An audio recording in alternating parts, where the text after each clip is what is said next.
I've lived in a peaceful suburban neighborhood for over 5 years now. The kind of place where everyone knows everyone, and the mornings are usually filled with the sound of birds chirping rather than the hum of traffic.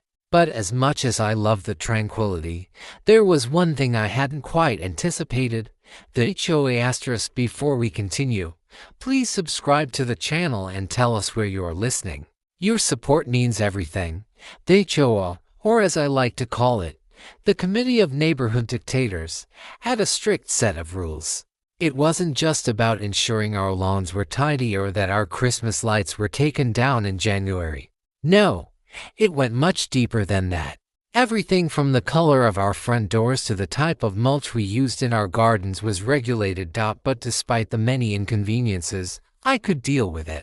Until, that is, I encountered Karen. Karen lived 2 houses down from me. She was the quintessential HOA member, always lurking around with her clipboard, ready to hand out violations for the most minor infractions. She took her role so seriously that I wouldn't be surprised if she thought she could solve world peace with a few property fines. Her house was pristine, always the first on the block to have the latest seasonal decorations, and her lawn, always immaculate. But she had one flaw. Karen was possessive, and she didn't like sharing. It wasn't enough for her to be the self-appointed queen of the neighborhood. She wanted it all. It all started one Saturday afternoon when I returned home from running a few errands. I pulled into my driveway, but to my surprise, there was a large, expensive SUV parked in the middle of it. I paused for a second, thinking maybe I'd gotten the wrong house. No, this was definitely mine. I was about to get out of my car when I noticed Karen standing on her porch, watching me intently. "Excuse me," I called out, rolling down my window.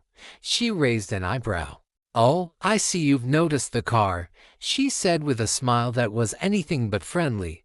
"Yeah," I replied, "it's parked on my driveway. Can you move it?" She shrugged nonchalantly. "Oh, I didn't realize this was your driveway.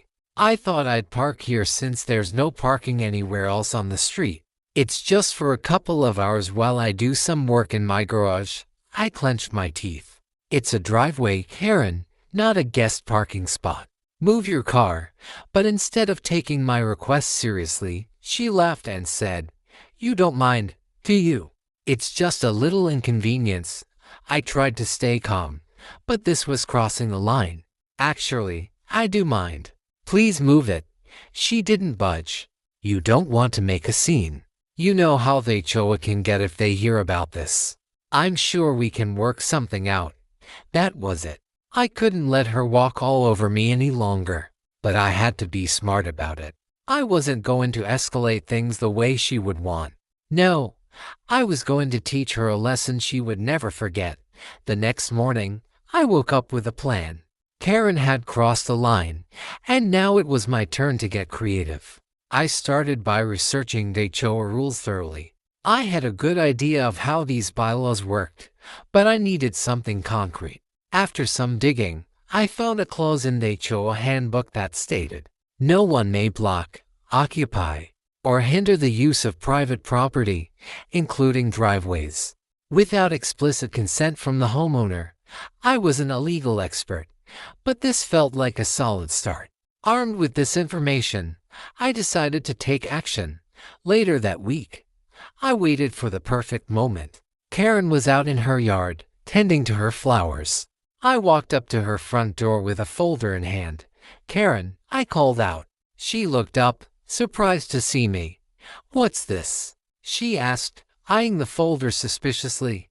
"I'm filing a formal complaint with the HOA," I said, handing her a printed copy of the section from the HOA's own rulebook. "This is your official warning. You cannot park on my driveway without my permission again." Her face twisted with annoyance, but she didn't say a word. Instead, she slammed the door in my face. The next day, Karen got the HOA's official response. She was livid, and I could see her fuming from across the street. I knew it wasn't going to be over just like that, but I wasn't about to let her get away with it. Now, it was time for her to feel the consequences of her actions. A few days later, Karen came storming over to my house, her arms crossed and her face flushed with anger. She wasn't alone. No, she had the entire HO aboard with her, including the president of the association, Mr. Jenkins, a man who was usually mild-mannered but couldn't resist a confrontation with Karen. "You've made a terrible mistake," Karen sneered, her eyes glinting with malice. "This is the kind of behavior that will make the neighborhood fall apart. I'll make sure you're held accountable." I crossed my arms. Funny, I thought the purpose of the HO was to maintain harmony, not harass your neighbors over a parking spot. Mr. Jenkins cleared his throat. "Actually, according to the bylaws, the matter's been settled. There's no violation on your end, Karen." Her jaw dropped. "What do you mean?" I smiled. "I've already taken the necessary steps. I've filed a formal complaint, and the HO has ruled in my favor.